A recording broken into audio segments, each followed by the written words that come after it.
Hello everyone, I'm George from Ireland. So welcome back to my channel. And this is asking whether Prince Andrew could go to prison. The Duke of York, the Earl of Inverness, Baron Killalay, and so forth. He's agreed not to use those titles, but they've not been degraded. What are the accusations against him? Well, first of all, the late Virginia Giuffre accused him of rape. She was then Virginia Roberts at the time, age 17 at the time of the first incident. It's allegedly happened in the United States, Florida particularly, London, I think, first time, and the Virgin Islands. No, sorry, not the Virgin Islands, and Manhattan. And she can prove that she was in the same place at the same time. Obviously, she took her own life several months ago at the age of 41, despite being married and having 3 children. And mothers of little children very seldom commit suicide. However, now I'm not a lawyer, by the way. I'm told that it's almost impossible that he could be successfully prosecuted for that because his alleged victim is dead. And though she has given statements to the FBI and so on, I'm not sure she ever gave a statement to the police in the United Kingdom, that the Metropolitan Police investigated the allegations.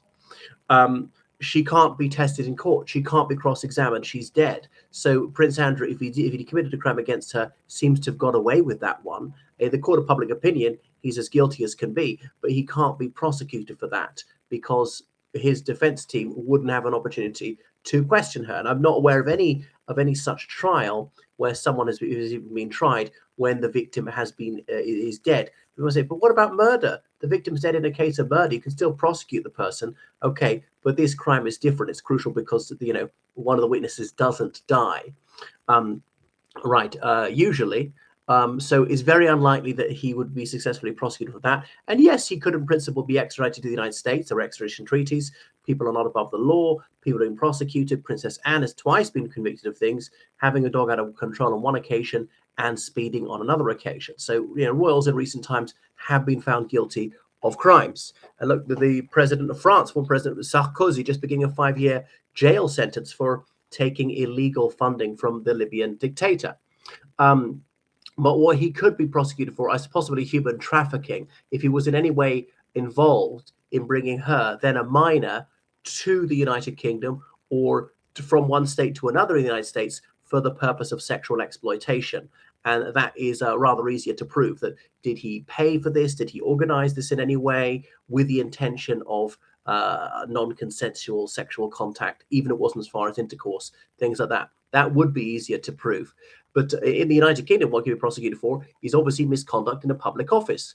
So this covers a lot of people, is often used against police officers. Misconduct in a public office has got a definition in law, and that comes from a leading case, the Crown and Bowden, a 1996 case. I don't think it's actually by statute. So malfeasance as it is. So the malefactor has to be someone who's a public officer. And in a sense, he was working royal, but especially when he was the UK's roving ambassador for trade, working for UK trade and investment. So that was a public office. He accepted that duty. It was with the Queen's Commission. The elected government wanted him to do it. He was always in consultation with ministers. So that was a public office. So he was paid for that through the civil list as then was. Those were his duties he'd chosen to carry out. And he was acting as such when he was on these trade trips to Kazakhstan, United Arab Emirates, Russia, China, wherever. And so whilst meant to be executing his official duties, it could be that he willfully neglects to perform his duty and or willfully misconducts himself, where he failed to turn up to some dinners he didn't want to go to, and then he misconducted himself by bringing Epstein and other people along to make trade deals with them. He's going to promote British trade, not American trade. So he's undermining it in Bahrain, suggesting the Bahrainis don't buy some British kit, they lease it instead, a better deal for himself. So going directly against his brief. His brief was to maximize profits of the United Kingdom, and he was reducing them. So that is gross misconduct.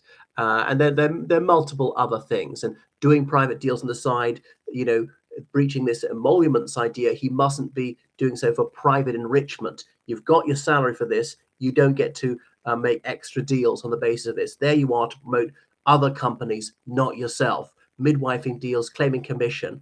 And so a complete failure to distinguish between public and private. Your GP in the National Health Service, he or she cannot be treating as a private patient on the side.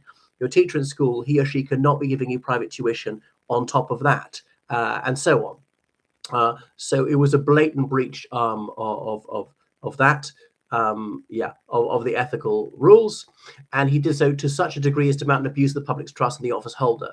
Well, definitely the public trust has been very much abused. He was trusted to carry out the government's commission, to do his level best to win more trade for the United Kingdom, and he did not do so. He also publicly railed against the anti-corruption legislation.